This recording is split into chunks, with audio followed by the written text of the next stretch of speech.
lomba futsal. Katanya wali kelas. Oke. Sebelum kita memasuki pelajaran ke depan, di sini ketua kelasnya kan berhalangan hadir ya. Minta tolong wakilnya Mbak Rindi. Ayo Mbak Rindi untuk memimpin doa. Baik teman-teman, sebelum pelajaran dimulai, marilah kita berdoa sesuai keyakinan masing-masing. Doa dimulai. Amin. Berdoa selesai. Oke, pada pertemuan kemarin kita belajar tentang apa? Dongeng. Oke, betul Mbak Opi. Dongeng mempunyai ciri-cirinya dongeng itu apa sih? Ciri-cirinya dongeng? Fiktif. Terus? Tidak punya pengarang. Sedangkan kalau unsurnya dongeng? Intrinsik dan ekstrinsik. Unsur intriksi. Unsur intrinsiknya ada apa saja? Tema. Terus? Amanat.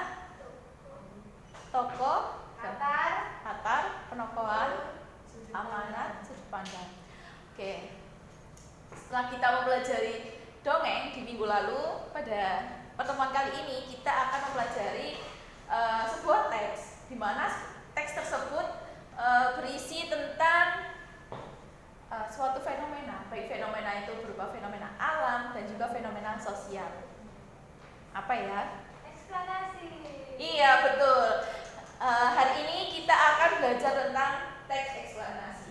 Jadi, teks eksplanasi adalah sebuah teks yang berisi tentang sebuah fenomena alam maupun fenomena sosial.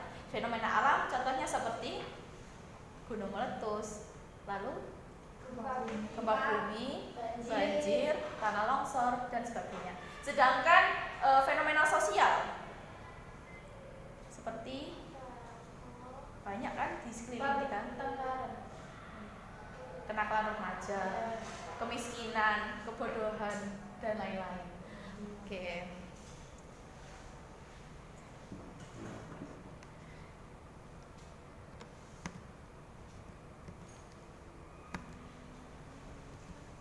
Ciri-ciri teks eksplanasi yaitu memiliki ciri-ciri yang pertama berupa tentang fakta. Jadi teks eksplanasi itu harus sesuai dengan keadaan yang terjadi secara betul.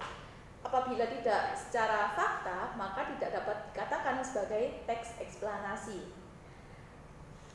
Selanjutnya yaitu teks eksplanasi memuat tentang fenomena yang bersifat keilmuan. Contohnya ya, bagaimana fenomena ini bisa terjadi, seperti itu.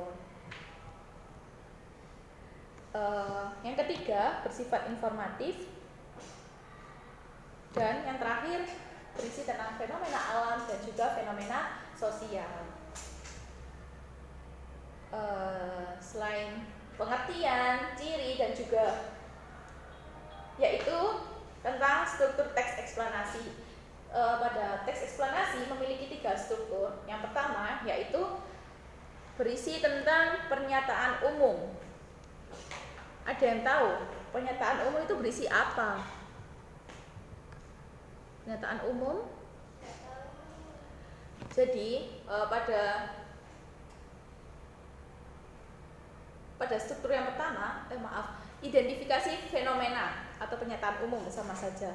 Jadi pada bagian pertama, sebuah teks eksplanasi menjelaskan tentang gambaran umum sebuah kejadian fenomena tersebut, mengapa bisa terjadi, tentang prosesnya, bagaimana fenomena tersebut bisa terjadi. Dan yang struktur yang kedua yaitu berupa rangkaian kejadian, di mana setelah kita mengetahui sebab akibatnya, tentu pada bagian yang kedua dijelaskan tentang alasan kenapa sih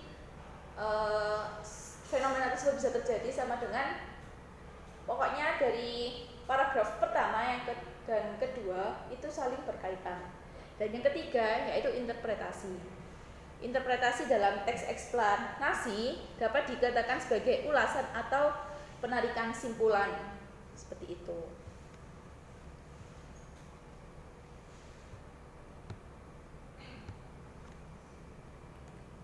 Selanjutnya, kaidah kebahasaan teks eksplanasi.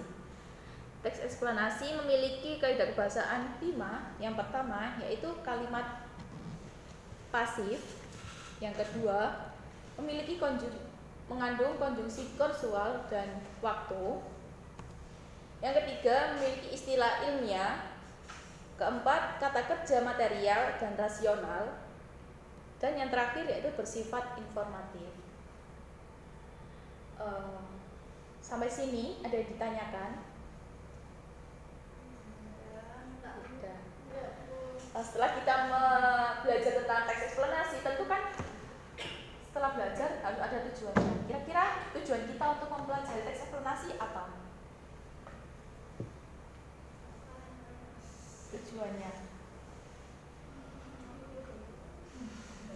Tujuannya yaitu kita memuat berita yang secara real, tidak hoax, gitu ya.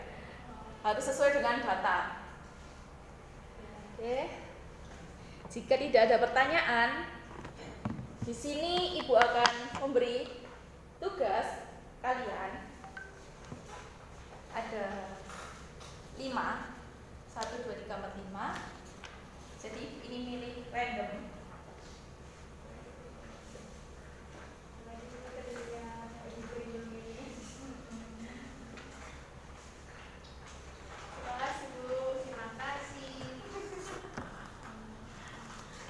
Sudah diterima semua teksnya.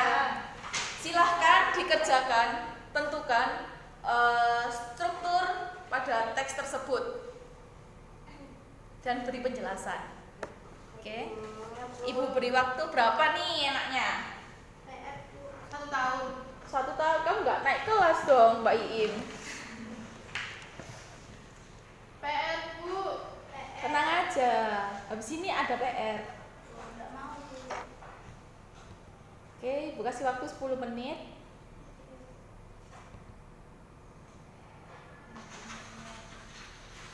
Sudah selesai? Sudah. Oke. Mbak Monica minta tolong dikumpulkan ya. Punyanya teman-temannya juga.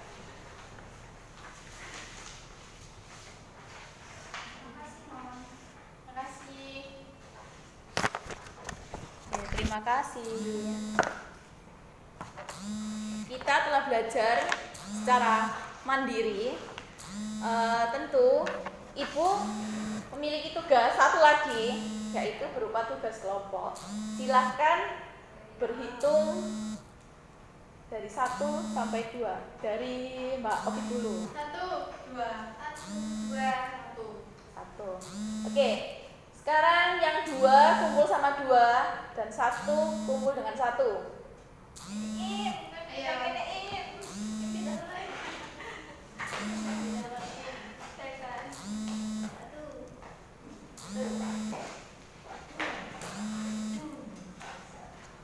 Sudah berkumpul dengan kelompoknya masing-masing.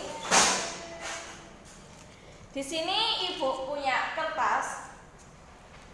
Ada 2 kertas. Silakan masing-masing perwakilan kelompoknya maju ke depan untuk memilih kertas ini.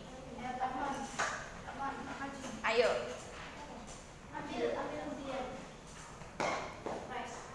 Oke, silakan dibuka isi kertasnya apa. Dapat silver queen.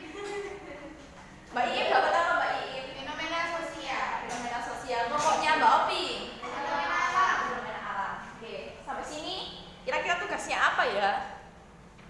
Membuat fenomena. Jadi kalian mengerjakan teks eksplanasi dan juga mind mapping. Apa ya mind mapping itu? Peta konsep. Peta konsep, betul. Jadi kalian buat peta konsep berisi tentang teks eksplanasi, mulai dari pengertian, ciri-ciri, struktur, dan kaidah kebahasaan. Dan juga PR-nya yang ini membuat teks eksplanasi sesuai dengan tema yang sudah kalian pilih kertasnya. Mbak Rindi tentang sosial dan Mbak Monica tentang alam. Itu kalian kaji atau kalian teliti di sekitar aja. Misalnya sosial, wah ternyata di sekitarku banyak nih anak kecil-kecil itu yang tidak sekolah dan lain sebagainya. Tentang alam, wah ternyata rumahku ini sering banjir, kira-kira penyebabnya apa ya? Seperti itu. Sampai sini tugasnya ada yang ditanyakan? Tidak. Oke, dikumpulkan pada minggu depan. Cukup waktunya? Cukup. Oke, jika cukup, sekarang terakhir Ibu punya kertas warna-warni. Sini Ibu minta tulis kekurangan dan kelebihan materinya ini apa. Misalnya, wah ternyata Bu Aulia kurang jelas dalam menjelaskan teks eksplanasi. Oh ternyata seru nih kita belajar bareng-bareng. Kita dapat tugas bisa mengeksplor lingkungan sekitar kita, seperti itu. Kalau bisa dikasih nama.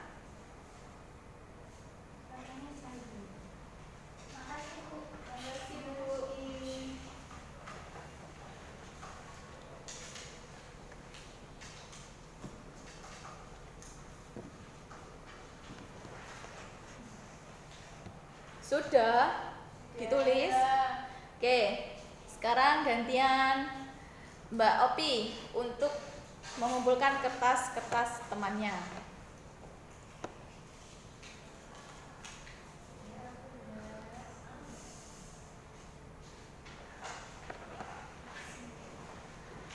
Terima kasih.